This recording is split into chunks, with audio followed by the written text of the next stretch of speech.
आइए आपकी मुलाकात करवाते हैं हम आईआरएफसी। रेलवे को फाइनेंशियल फैसिलिटीज उपलब्ध कराने का कंपनी करती है कारोबार और दूसरी तिमाही तक 4,62,000 करोड़ से ज़्यादा का एयूएम था कंपनी का।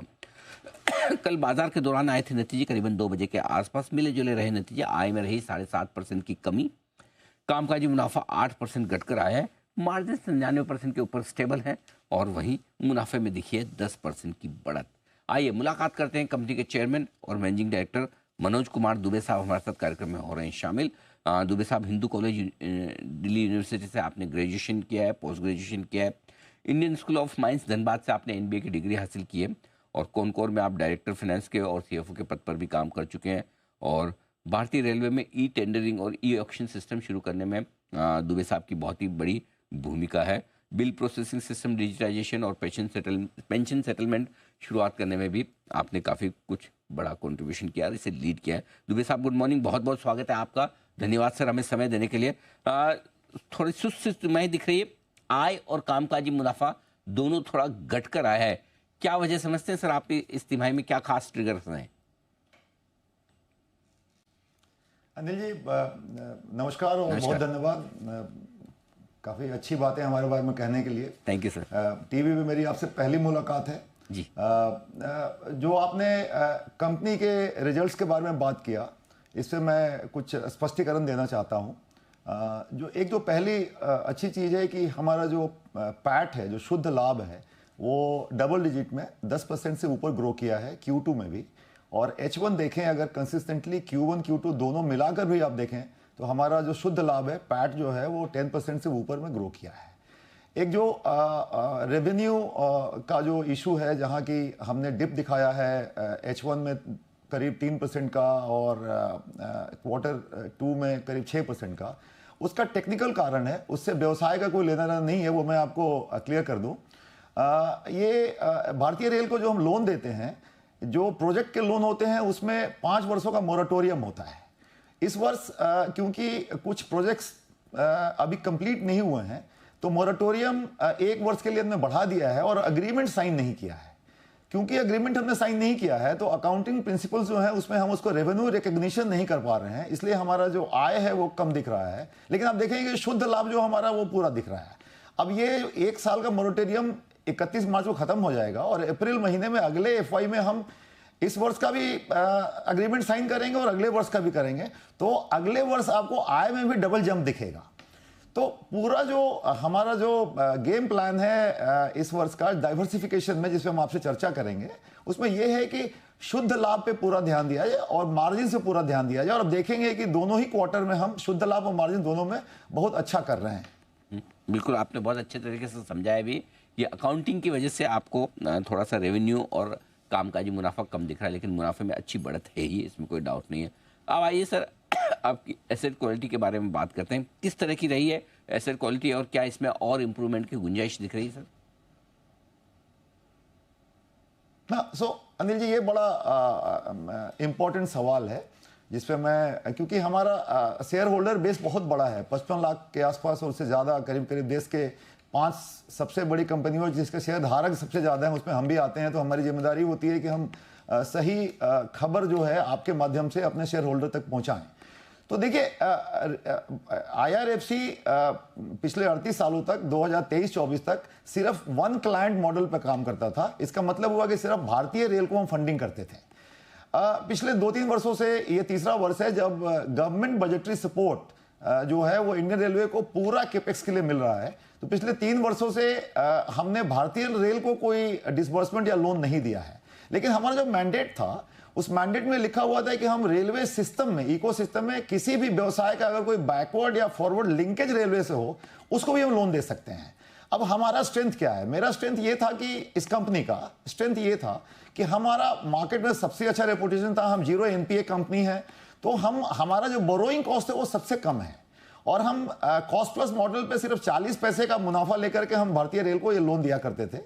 मार्च महीने में हमें नवरत्ना का स्टेटस मिला और हमें ये भी गाइडेंस मिला कि भैया पूरे ये रेलवे इकोसिस्टम में जहां भी बैकवर्ड लिंकेजेस है वहां पे भी आप लोन दें। हमने होल ऑफ गवर्नमेंट अप्रोच का कंसेप्ट लेकर के पिछले मार्च से ये व्यवसाय शुरू किया है। अभी 6 महीनों में 45,000 करोड़ से ऊपर का हमने एसेट सैंक्शन किया है और करीब 7,000 करोड़ का हमने लोन डिसबर्समेंट भी कर दिया है। आप ये समझें कि जब हमने शुरुआत किया था तो मेरे पास कोई पाइपलाइन नहीं था। तीसरा जो इंपॉर्टेंट चीज है, 40 पैसे का जो कॉस्ट प्लस मुझे मिलता था मार्जिन्स रेलवेज में, जब हम इकोसिस्टम में लोन करते हैं कॉम्पिटिटिव होने पे भी बैंक्स के साथ और एनबीएफसी के साथ कंपटीशन करने के बाद भी हमें 2 गुना से 3 गुना ज्यादा वहां पे मार्जिन्स मिल रहा है। तो आगे के वर्षों में, आगे के क्वार्टर्स में आप देखेंगे कि मेरा नेट इंटरेस्ट मार्जिन है वो काफी तेजी से ग्रो करेगा।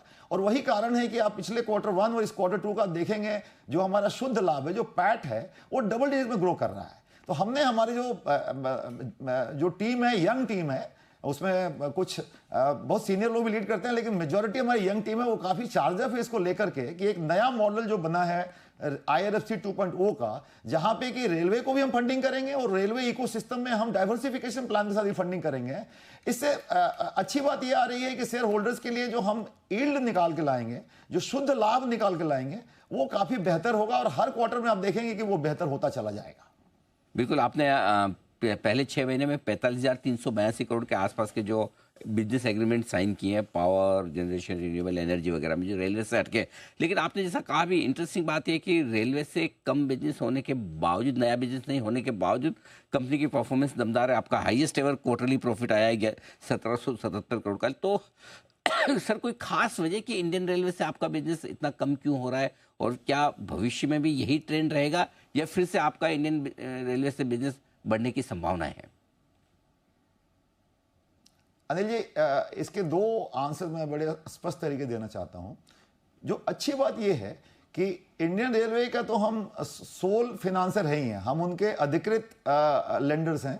अगर उनको कोई भी आवश्यकता होगी तो हम ही देंगे जब भी उन्हें आवश्यकता होगी। इसके अलावा कंपनी ने कभी इस वर्ष से पहले इकोसिस्टम में रेलवे के अलावा किसी को फंडिंग नहीं किया था। जब हमने करना शुरू किया है, हमारा ओवरहेड कॉस्ट, आपको एक और चीज बता दें अनिल जी, हमारा ओवरहेड कॉस्ट इंडस्ट्री में सिर्फ 10 से 15 पैसे के बीच में रहता है, विच इज लोएस्ट, सबसे कम है। और यही हमारा स्ट्रेंथ है, क्योंकि हम बहुत ही कॉम्पिटिटिव रेट्स पर अपने क्लाइंट्स को लेंड कर पा रहे हैं और हमारे क्लाइंट्स पूरे होल ऑफ गवर्नमेंट वाले हैं।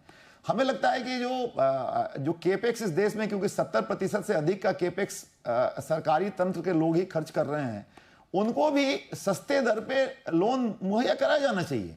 उससे उसका कैस्केडिंग इफेक्ट ये होगा कि जो आम जनता जहां पे सुविधा जानी है वो सस्ते दर पे जाएगा।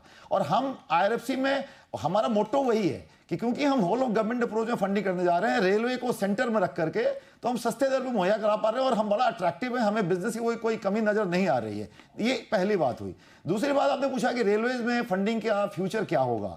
आप हमसे बेहतर जानते हैं, हर फरवरी में जब बजट आता है तो कई मंत्रालय होते हैं जो गवर्नमेंट बजटरी सपोर्ट के लिए कंपीट करते हैं। अभी भारत सरकार का फोकस पिछले 2-3 वर्षों से रेल और रोड पर, इंफ्रास्ट्रक्चर पर ज्यादा रहा है। अब रेल का जो एनुअल एपेटाइट है, जो भूख है खर्च करने का कैपेक्स के लिए, देश के लिए, वो 2.5 लाख करोड़ से ज्यादा हर वर्ष होने वाला है। 3 वर्षों से पूरा बजटरी सपोर्ट गवर्नमेंट से मिल रहा है और हम बीच में अपना बिजनेस इकोसिस्टम में कर रहे हैं। भविष्य में जब भी कोई गैप बनेगा जहां पे कि बजटरी सपोर्ट पूरा नहीं मिलेगा भारतीय रेल को, ऑब्वियसली हम उसमें पिच करेंगे। हमने अपनी जो प्लानिंग बनाई है, हम ऐसा कह रहे हैं कि जो हमारा केक बनेगा बिजनेस का, वो बनेगा रेलवे इकोसिस्टम का, और भारतीय रेल के जो भी बिजनेस आएंगे उसमें चेरी होगा। एक कारण ये है कि केक में जो मेरा मार्जिन है वो ज्यादा है, जबकि वो गवर्नमेंट को हम फंडिंग कर रहे हैं, 0 NPA का बिजनेस भी है, लेकिन मार्जिन हमें 2 गुना से 3 गुना मिल रहा है कॉम्पिटिटिव रहने के बावजूद। और जो भारतीय रेल का मुझे जो बिजनेस मिलेगा उस पर 40 पैसे का मुझे मार्जिन मिलेगा। तो पूरा केक जो बनेगा वो मुझे लगता है शेयर धारकों के लिए आने वाले वर्षों में, जो 4-5-6 वर्षों का मुझे जो दिख रहा है, हर क्वार्टर में हम देख रहे हैं कि हम बेहतरी करते जाएंगे और अच्छा पैट लेके आएंगे और पैट मेरा बढ़ता जाएगा। बिल्कुल, ये आपने अच्छा संकेत दिया। दुबे साहब, बहुत बहुत धन्यवाद आपका। आपने समय दिया, विस्तार से नतीजों पर और आगे के डायरेक्शन पर आपने हमारे दर्शकों से बातचीत की। Thank you so much sir. जल्द आपसे फिर मुलाकात होगी। आज के लिए बहुत बहुत धन्यवाद और एक बार फिर से धन्यवाद अनिल जी। मैं जी बिजनेस के सभी लोगों को धन्यवाद देना चाहता हूँ, दिवाली की शुभकामनाएं देना चाहता हूँ, और आपके माध्यम से हमारे जो 55 लाख से ज्यादा शेयर धारक हैं उनको मैं दिवाली की शुभकामनाएं देना चाहता हूँ। बिल्कुल सर, आपको भी और आपकी पूरी टीम को दिवाली की बहुत बहुत शुभकामनाएं। बहुत बहुत शुक्रिया।